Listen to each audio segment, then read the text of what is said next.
भारत की राजनीति में कुछ नेता ऐसे होते हैं जिनकी पहचान पद से नहीं सिद्धांतों से बनती है। सादगी, ईमानदारी और राष्ट्रभक्ति की मिसाल रहे लाल बहादुर शास्त्री सिर्फ भारत के दूसरे प्रधानमंत्री नहीं थे, बल्कि वे उस दौर की आवाज थे जब देश को साहस और भरोसे की जरूरत थी। जय जवान जय किसान का नारा देकर उन्होंने देश के सैनिक और किसान दोनों का मनोबल बढ़ाया। युद्ध और आर्थिक संकट के समय शास्त्री जी ने अपने शांत लेकिन मजबूत नेतृत्व से भारत को नई दिशा दी।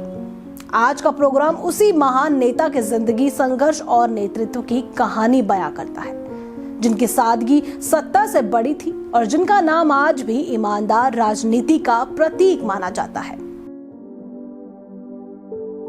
शास्त्री जी का नाम आते ही हम भारतवासियों के मन में एक असीम श्रद्धा का भाव उमड़ पड़ता है। उनका सौम्य व्यक्तित्व हर देशवासी को सदा ही गर्व से भर देता है। लाल बहादुर शास्त्री जी की यह विशेषता थी कि बाहर से वे अत्यधिक विनम्र दिखते थे, परंतु भीतर से चट्टान की तरह दृढ़ निश्चयी थे। जय जवान जय किसान का उनका नारा उनके इसी विराट व्यक्तित्व की पहचान है। राष्ट्र के प्रति उनकी निस्वार्थ तपस्या का ही प्रतिफल था कि लगभग 1.5 वर्ष के संक्षिप्त कार्यकाल में वे देश के जवानों और किसानों को सफलता के शिखर पर पहुंचने का मंत्र दे रहे। कहते हैं लाल बहादुर शास्त्री जी खादी के पुराने या कटे फटे वस्त्रों को भी इसलिए सहज कर रखते थे क्योंकि उसमें किसी का परिश्रम छुपा होता है। देश से लगाव, देशवासियों के प्रेम की यह भावना छोटे से कद काठी वाले उस महामानव के रग रग में रची बसी थी। वहीं शास्त्री जी का जीवन हमें विनम्रता और सादगी का संदेश देता है। लाल बहादुर शास्त्री का जन्म 1904 में मुगल सराय उत्तर प्रदेश के एक कायस्थ परिवार में मुंशी शारदा प्रसाद श्रीवास्तव के यहाँ हुआ था। उनके पिता प्राथमिक विद्यालय में शिक्षक थे। बाद में उन्होंने राजस्व विभाग में लिपिक की नौकरी कर ली थी। लाल बहादुर की मां का नाम राम दुलारी था।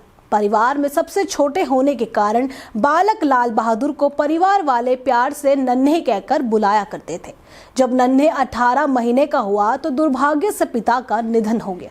उनकी मां राम दुलारी अपने पिता हजारी लाल के घर मिर्जापुर चली गई। कुछ समय बाद उसके नाना भी नहीं रहे। बिना पिता के बालक नन्हे की परवरिश करने में उसके मौसा रघुनाथ प्रसाद ने उसकी मां का बहुत सहयोग किया। ननिहाल में रहते हुए उसने प्राथमिक शिक्षा ग्रहण की। उसके बाद की शिक्षा हरीश चंद्र हाई स्कूल और काशी विद्यापीठ में हुई। काशी विद्यापीठ से शास्त्री की उपाधि मिलने के बाद उन्होंने जन्म से चला आ रहे जाति सूचक शब्द श्रीवास्तव हमेशा के लिए हटा दिया और अपने नाम के आगे शास्त्री लगा लिया। इसके पश्चात शास्त्री शब्द लाल बहादुर के नाम का पर्याय ही बन गया। 1928 में उनका विवाह मिर्जापुर निवासी गणेश प्रसाद की पुत्री ललिता से हुआ। ललिता और शास्त्री जी की 6 संतानें हुई। 2 पुत्रियां कुसुम व सुमन और 4 पुत्र हरिकृष्ण, अनिल, सुनील व अशोक। संस्कृत भाषा में स्नातक स्तर तक की शिक्षा समाप्त करने के पश्चात वे भारत सेवक संघ से जुड़ गए और देश सेवा का व्रत लेते हुए यहीं से अपने राजनीतिक जीवन की शुरुआत की। शास्त्री जी सच्चे गांधीवादी थे, जिन्होंने अपना सारा जीवन सादगी से बिताया और उसे गरीबों की सेवा में लगाया। भारतीय स्वाधीनता संग्राम के सभी महत्वपूर्ण कार्यक्रमों व आंदोलनों में उनकी सक्रिय भागीदारी रही और उसके परिणाम स्वरूप उन्हें कई बार जेलों में भी रहना पड़ा।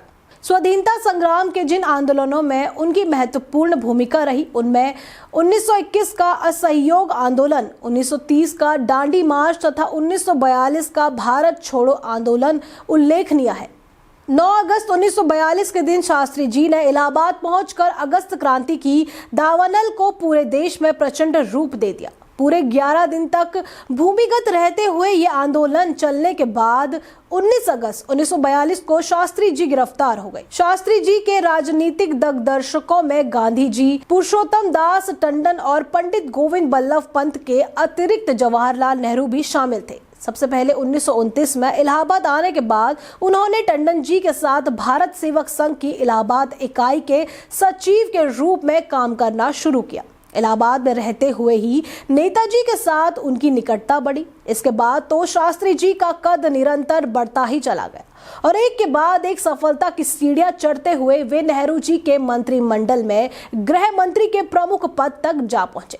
और इतना ही नहीं, नेहरू के निधन के पश्चात भारतवर्ष के प्रधानमंत्री भी बने।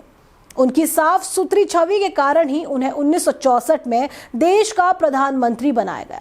उन्होंने अपने प्रथम संवाददाता सम्मेलन में कहा था कि उनकी शीर्ष प्राथमिकता खाद्यान्न मूल्यों को बढ़ाने से रोकना है और वे ऐसा करने में सफल भी रहे।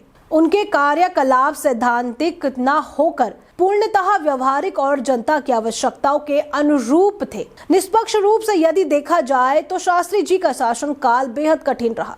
पूंजीपति देश पर हावी होना चाहते थे और दुश्मन देश हम पर आक्रमण करने की फिराक में थे। 1965 में अचानक पाकिस्तान ने भारत पर शाम 7:30 बजे हवाई हमला कर दिया। परंपरा अनुसार राष्ट्रपति ने आपात बैठक बुला ली, जिसमें तीनों रक्षा अंगों के प्रमुख व मंत्रिमंडल के सदस्य शामिल थे। संयोग से प्रधानमंत्री उस बैठक में कुछ देर से पहुंचे। उनके आते ही विचार विमर्श प्रारंभ हुआ। तीनों प्रमुखों ने उनसे सारी वस्तु स्थिति समझते हुए पूछा, सर क्या हुक्म है? शास्त्री जी ने एक वाक्य में तत्काल उत्तर दिया, आप देश की रक्षा कीजिए और मुझे बताइए कि हमें क्या करना है। शास्त्री जी ने इस युद्ध में नेहरू के मुकाबले राष्ट्र को उत्तम नेतृत्व प्रदान किया और जय जवान जय किसान का नारा दिया। इससे भारत की जनता का मनोबल बढ़ा और सारा देश एकजुट हो गया। इसकी कल्पना पाकिस्तान ने कभी सपने में भी नहीं की थी। भारत पाक युद्ध के दौरान 6 दिसंबर को भारत की 15वीं पैदल सैन्य इकाई ने द्वितीय विश्व युद्ध के अनुभवी मेजर जनरल प्रसाद के नेतृत्व में इच्छोगिल नहर के पश्चिमी किनारे पर पाकिस्तान के बहुत बड़े हमले का डटकर मुकाबला किया। इच्छोगिल नहर भारत और पाकिस्तान की वास्तविक सीमा थी। इस हमले में खुद मेजर जनरल प्रसाद के काफिले पर भी भीषण हमला हुआ और उन्हें अपना वाहन छोड़कर पीछे हटना पड़ा। भारतीय थल सेना ने दूनी शक्ति से प्रत्याक्रमण करके बरकी गांव के समीप नहर को पार करने में सफलता अर्जित की। इससे भारतीय सेना लाहौर के हवाई अड्डे पर हमला करने की सीमा के भीतर पहुंच गई। इस अप्रत्याशित आक्रमण से घबराकर अमेरिका ने अपने नागरिकों को लाहौर से निकलने के लिए कुछ समय के लिए युद्ध विराम की अपील की। आखिरकार रूस और अमेरिका की मिली भगत से शास्त्री जी पर जोर डाला गया। उन्हें एक सोची समझी साजिश के तहत रूस बुलाया गया, जिसे उन्होंने स्वीकार कर लिया। जब समझौता वार्ता चली तो शास्त्री जी की एक ही जिद थी कि उन्हें बाकी सब शर्तें मंजूर है, परंतु जीती हुई जमीन पाकिस्तान को लौटाना हरगिज मंजूर नहीं। काफी जद्दोजहद के बाद शास्त्री जी पर अंतर्राष्ट्रीय दबाव बनाकर ताशकंद समझौते के दस्तावेज पर हस्ताक्षर कर लिए गए। पाकिस्तान के राष्ट्रपति अयूब खान के साथ युद्ध विराम के समझौते पर हस्ताक्षर करने के कुछ घंटे बाद 11 जनवरी 1966 की रात में ही उनकी मृत्यु हो गई। यह आज तक रहस्य बना हुआ है कि क्या वाकई शास्त्री जी की मौत हृदयघात के कारण हुई थी। कई लोग उनकी मौत की वजह जहर को ही मानते हैं। शास्त्री जी को उनकी सादगी, देशभक्ति और ईमानदारी के लिए आज भी पूरा भारत श्रद्धा पूर्वक याद करता है। उन्हें मरणोपरांत वर्ष 1966 में भारत रत्न से सम्मानित किया गया। 11 जनवरी उनकी पुण्यतिथि है, लेकिन आज भी उनकी मौत एक मिस्ट्री बनी हुई है। 11 जनवरी 1966 को उज्बेकिस्तान के ताशकंद में हुआ उनका अचानक निधन आज भी रहस्य में बना हुआ है। पाकिस्तान के साथ एक बैठक के बाद अचानक उन्हें हार्ट अटैक आया था, जो कई सवालों के घेरे में रहा। बार बार उनकी मौत को साजिश बताया गया, लेकिन सच्चाई सामने नहीं आ पाई। आइए ताशकंद की पूरी कहानी समझने की कोशिश करते हैं। साल 1965 के भारत पाक युद्ध के बाद दोनों देशों के बीच तनाव चरम पर था। इस युद्ध को खत्म करने और शांति स्थापित करने के लिए सोवियत संघ की मध्यस्थता में ताशकंद समझौता कराया गया।